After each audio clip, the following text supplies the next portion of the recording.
Ibu-ibu, ini puncak pencarian kita. Ini ayat indah banget, Bu. Kalau buat saya, ayat ini merangkum hakikat kehidupan di dunia. Pengen tenang, pengen nyaman, ditolong sama Allah dalam setiap urusan, ya, diberikan jalan keluar atas setiap persoalan. Allah nuntun, Allah bimbing kita. Itu kan yang kita inginkan, ya.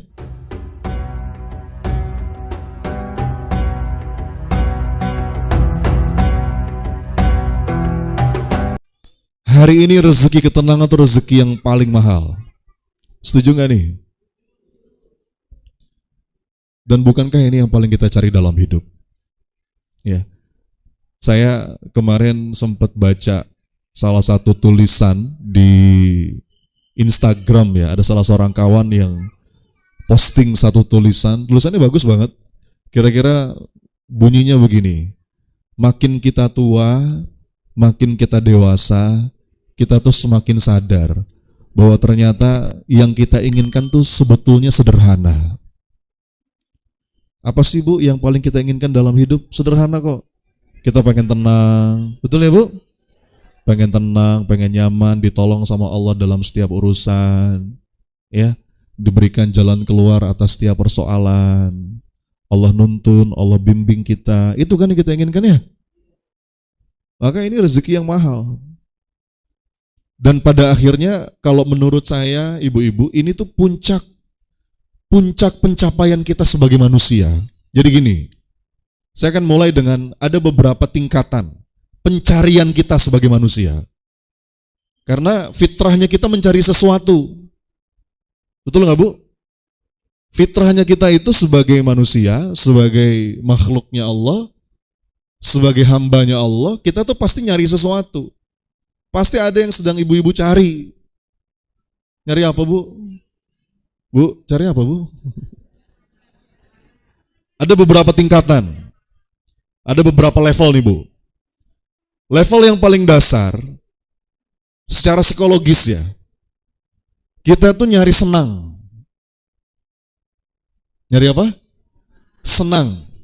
Senang itu, kesenangan itu dalam bahasa Inggrisnya pleasure. Apa? Pleasure. Kalau dalam bahasa Qur'annya itu mata. Makanya ada ayat dalam Quran, wa mal hayatud dunya illa mata'ul ghurur, kata Allah. Bahwa kesenangan dunia itu hanyalah kesenangan yang menipu. Ini level 1, Bu. Kita nyari seneng. Dan ternyata kalau cuma ini yang kita cari, nggak akan pernah ngerasa puas.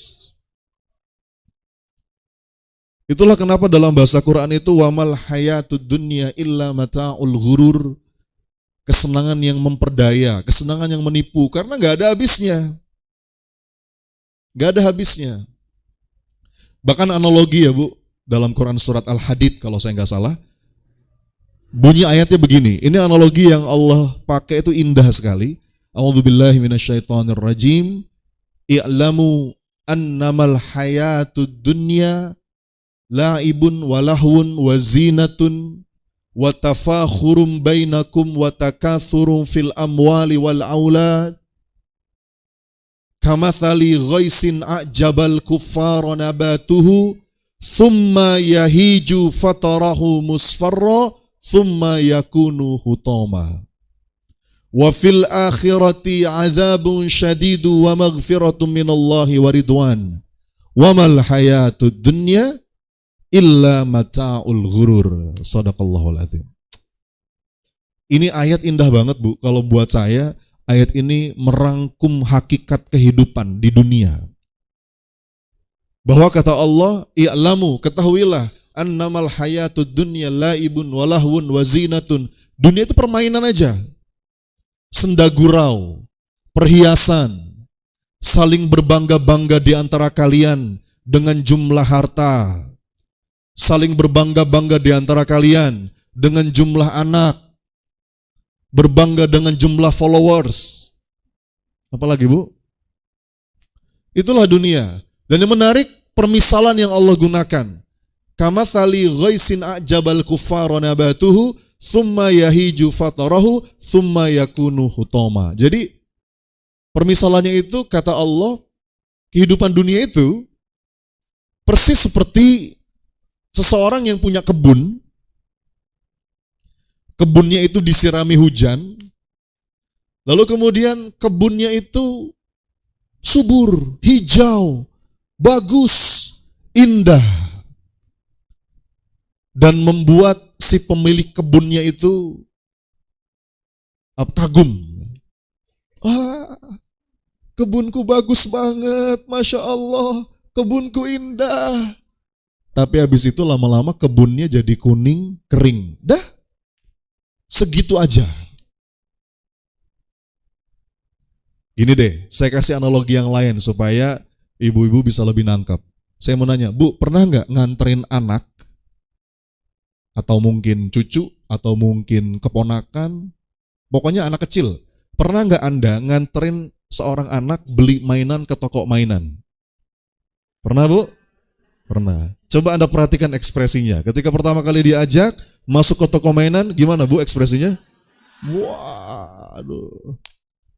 Biasanya kalau saya tuh momentum lebaran biasanya ya, kita ngasih challenge sama kayak anak saya tuh yang masih kecil, yang masih belajar puasa, yang nomor 2. Saya bilang, Teh, kamu kalau puasanya full 30 hari, Abi kasih hadiah. Bener Abi? Bener. Apa? Kamu mau apa? Mainan? Boleh. Oh, dia akhirnya serius kan tuh puasa, begitu udah lebaran, ayo Abi mau menepati janji. Ayo kita pergi ke toko mainan. Saya ajak ke Toys Kingdom tuh kalau di Jakarta. Wah, begitu masuk ke sana, Bu, itu buat dia mungkin kayak di surga kali ya, Bu ya. Wah. Pengen, ini pengen, itu pengen. Ya udah kamu pilih satu. Pilih satu aja ya, pilih yang paling kamu suka. Silakan cari. Wah, dia lari sana, lari sini, excited. Ketemu tuh, Bu. Yang ini. Bener yang ini, yakin? Yakin, Abi. Ya udah, bismillah. Langsung buru-buru pengen dibuka, betul nggak? Bayar dulu. Dibawa ke kasir, bayar. Ya kan? Ditaruh plastik. Nanti dibukanya di rumah aja. Anda perhatikan, dari toko mainan itu sampai rumah itu dilihatin mainannya sama dia. Betul nggak, Bu? Diintip dikit, ambil gitu ya. Seneng. Oke. Sampai rumah dibuka, wah, langsung dimainin, dia ajak adeknya. Mungkin beberapa hari dia bawa tidur itu mainannya. Seperti itu. Nah sekarang pertanyaan saya, Bu. 2 minggu kemudian, di mana itu mainan? Di mana, Bu?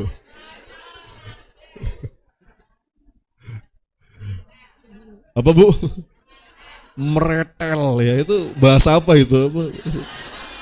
Tolong bantu saya translate ya, Bu. What's the meaning of meretel itu apa?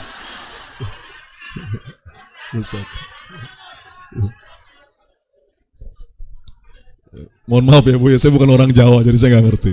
Ya, lepas. Jadi diabaikan begitu aja, benar nggak? Buat dia jadi nggak menarik lagi, betul? Saya pernah suatu hari, Bu, saya ngelihat mainan anak saya itu tergeletak begitu saja di dekat tempat sampah di dapur. Nggak sengaja saya lihat tuh. Saya lagi ke dapur, tiba-tiba saya ngeliat mainan itu. Itu saya berhenti bentar, Bu.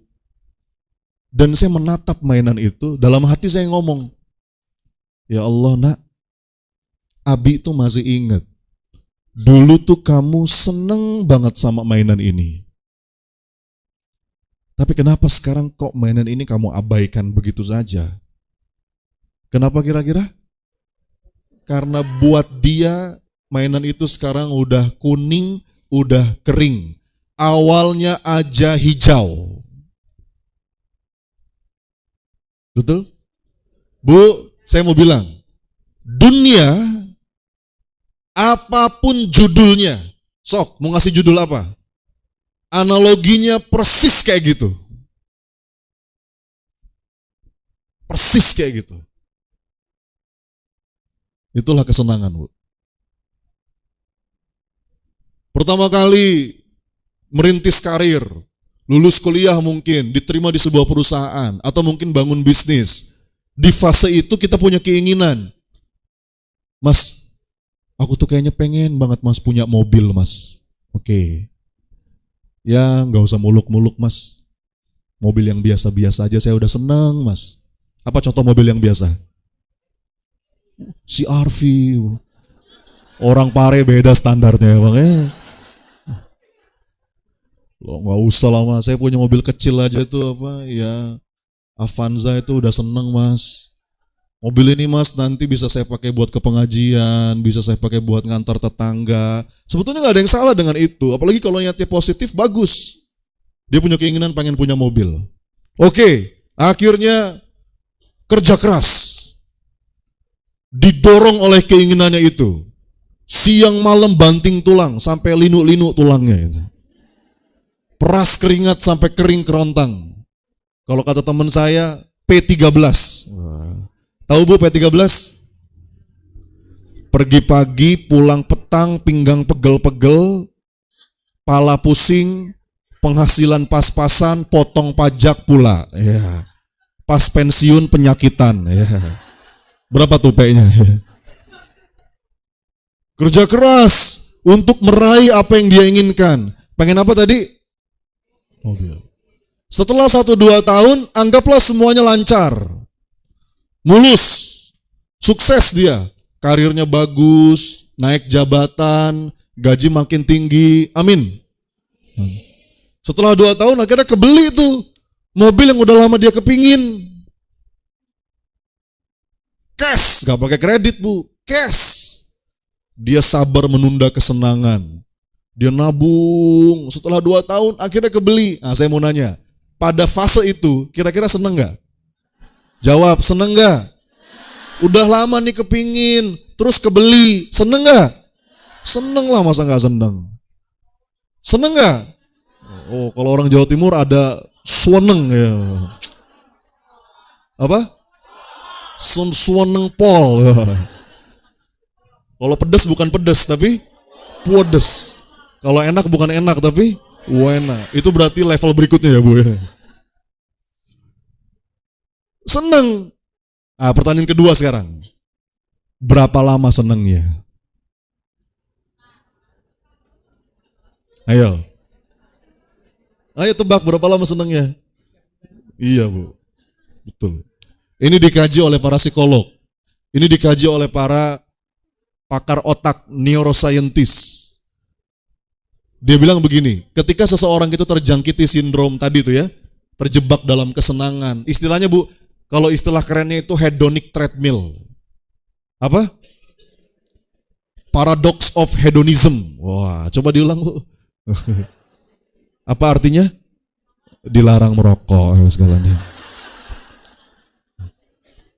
Seneng ketika dapat, berapa lama? Kata para pakar, rasa seneng itu hanya bertahan 3-6 bulan. Rata-rata 3 bulan. 3 bulan pertama mobilnya dilap terus. Plastiknya nggak dibuka. Sedikit seakan-akan hati yang tergores gitu ya. Aduh. Eman apa? Eman ya. Tapi setelah 3 bulan, dia jadi ngerasa biasa. Dan tiba-tiba dia kepingin lagi yang lain. Nah ini nih. Ini yang saya bilang dengan hedonic treadmill. Ketika kita menginginkan sesuatu, hanya untuk kalau sudah dapat, kita kepingin lagi yang lain. 3 bulan aja tuh Bu senangnya. Ya. Tapi setelah 3 bulan dia ngerasa biasa, pengen lagi yang lain. Nggak ada rasa syukur, kehilangan rasa syukur di situ. Nggak ada rasa puas. Faktornya banyak. Mungkin provokasi dari teman satu kantor, ya kan?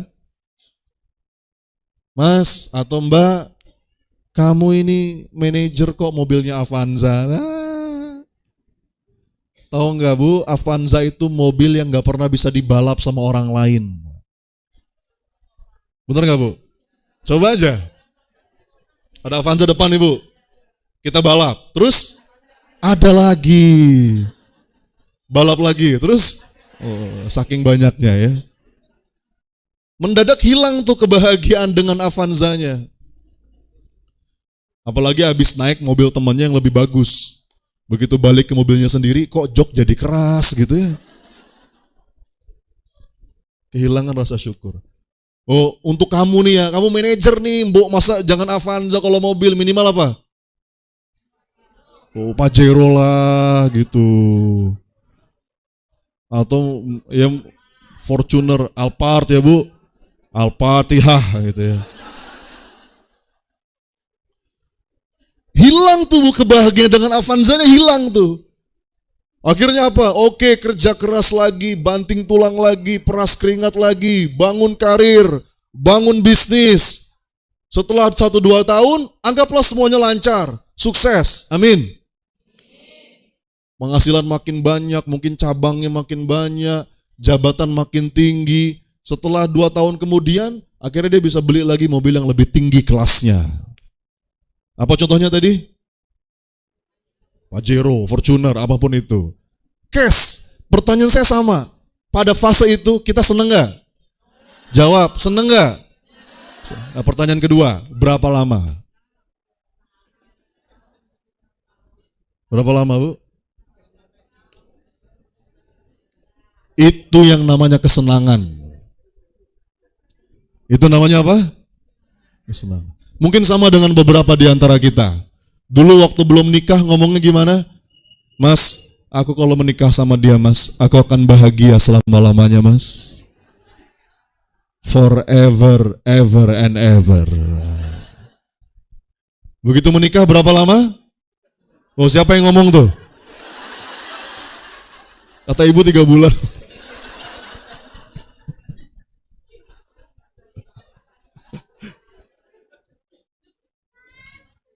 Jadi Bu, hati-hati. Makanya kalau sama pasangan tuh ada ilmunya. Bagaimana kita ngelihat pasangan tuh tetap hijau gitu. Bukan cuma 3 bulan pertama hijaunya. Jangan sampai ngelihat yang di TikTok tuh lebih hijau daripada yang di sebelah. Ini bahaya. Ya. Itu kesenangan.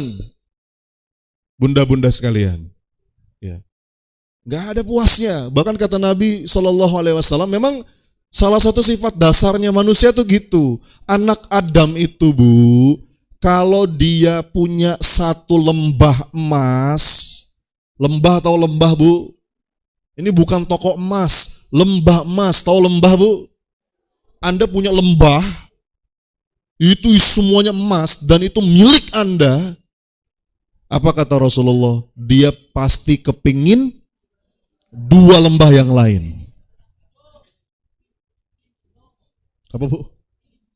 Pengen gunung emas. Dan gak ada puasnya. Sampai kapan? Sampai tanah kubur yang masuk ke dalam mulutnya. Baru diem. Nah, jadi yang bisa bikin manusia itu puas, tanah kubur yang masuk ke dalam mulutnya.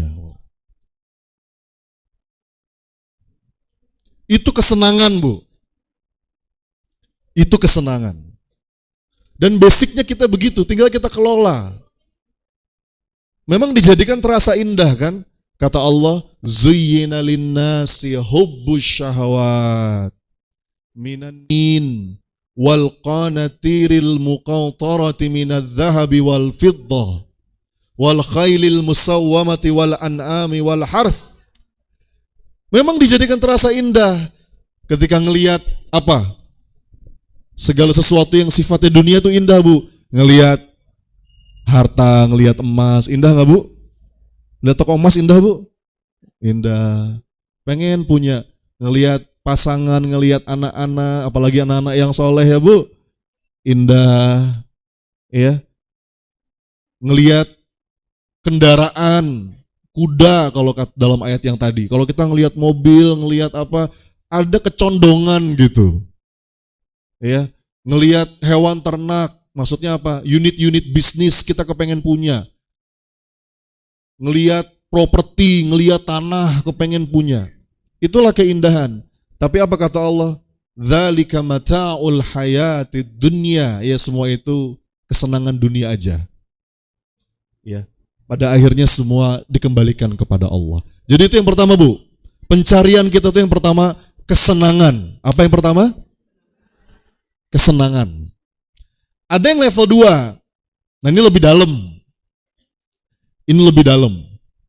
Yang level 2 ini kebahagiaan. Apa, Bu? Beda loh. Kesenangan sama kebahagiaan beda. Kalau dalam bahasa Inggris, kesenangan itu pleasure. Kalau kebahagiaan itu happiness. Beda, ini lebih dalam. Kalau kebahagiaan lebih pada hal yang sifatnya meaning, makna. Tidak terbatas pada materi. Ya, itu kebahagiaan level 2. Tapi puncaknya, Bu, pencarian kita nanti akan berujung pada ketenangan atau kedamaian. Jadi yang pertama apa? Kesenangan. Yang kedua, kebahagiaan. As-sa'adah. Yang ketiga, ini nih. Ketenangan itu dalam bahasa Inggrisnya saya menyebut inner peace. Inner peace. Something that really calm in the deepest of our heart. Wah, coba diulang, Bu. Tahu artinya apa? Tolong kenakan sabuk pengaman ya, Bu. Bahasa Quran itu banyak. Ketenangan itu dalam diksi Quran banyak. Bisa kita sebut dengan sakinah. Sakinah itu ketenangan. Makanya yang paling penting kalau kita mendoakan rumah tangga itu kan sakinah ya. Walladzi anzalas sakinata fi qulubil mu'minin. Yang paling penting itu tenang, Bu, kalau dalam rumah tangga tuh.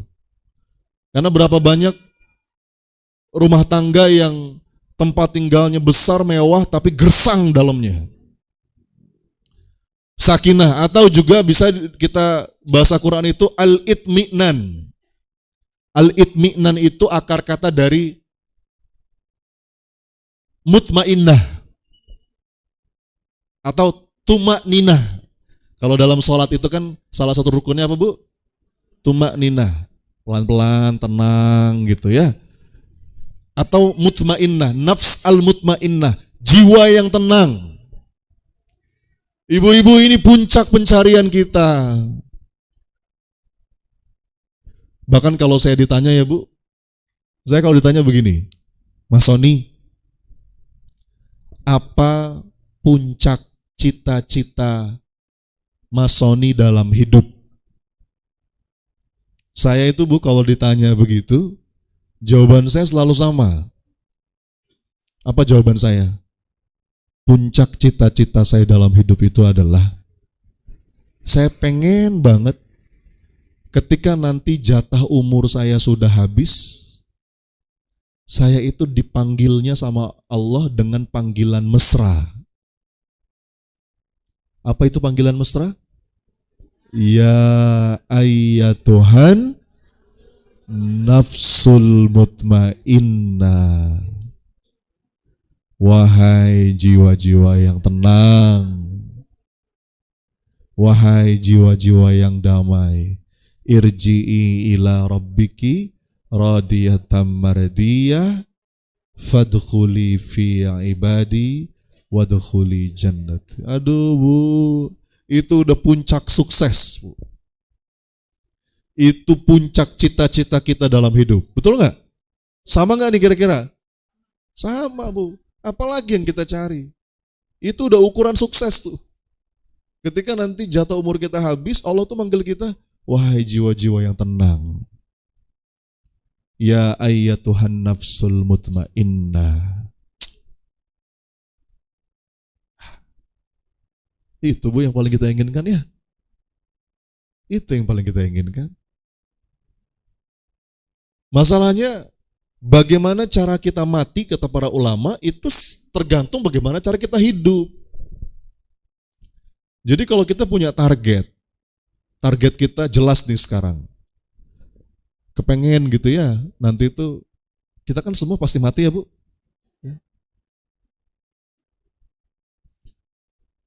Tapi dipanggilnya itu, wahai jiwa-jiwa yang tenang. Nah kalau kita pengen kayak gitu berarti ditumbuhkannya harus sedari kita masih hidup.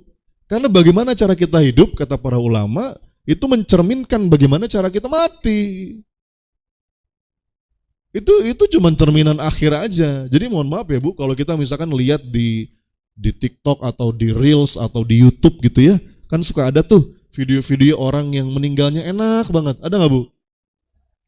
Ada yang lagi sholat gitu ya. Aduh. Ada yang lagi baca Quran gitu. Ada yang lagi ceramah gitu ya.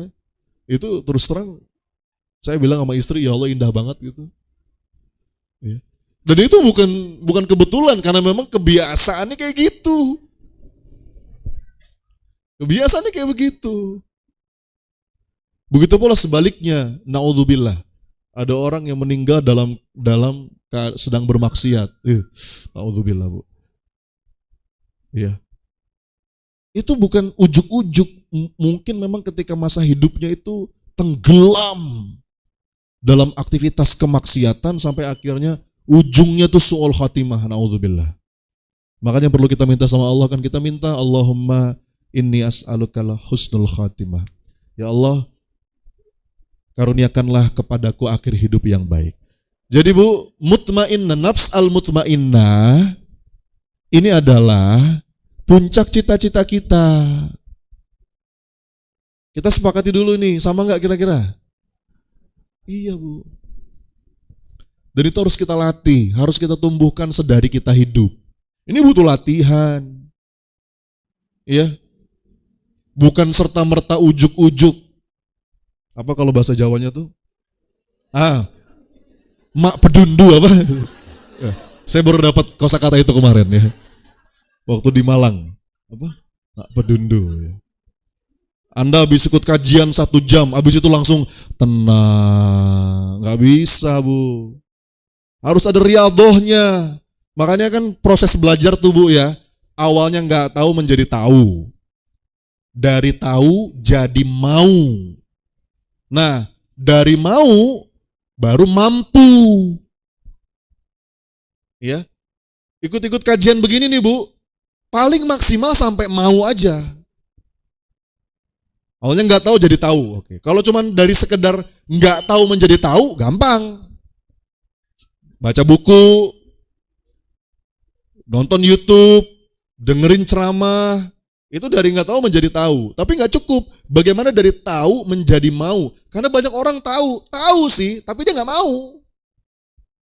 Secara teori tahu, udah ngerti saya Mas, tapi belum menghujam ke dalam hati.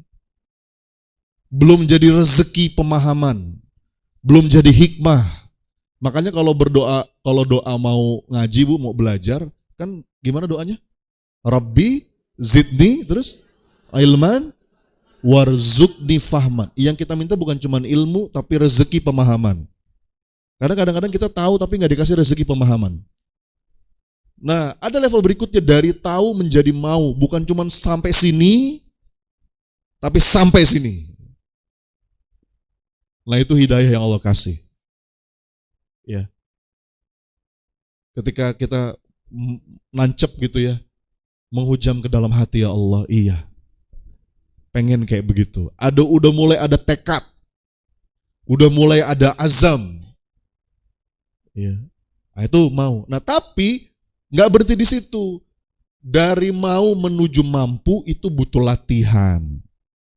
Itu butuh riyadhah. Butuh mujahadah. Gitu.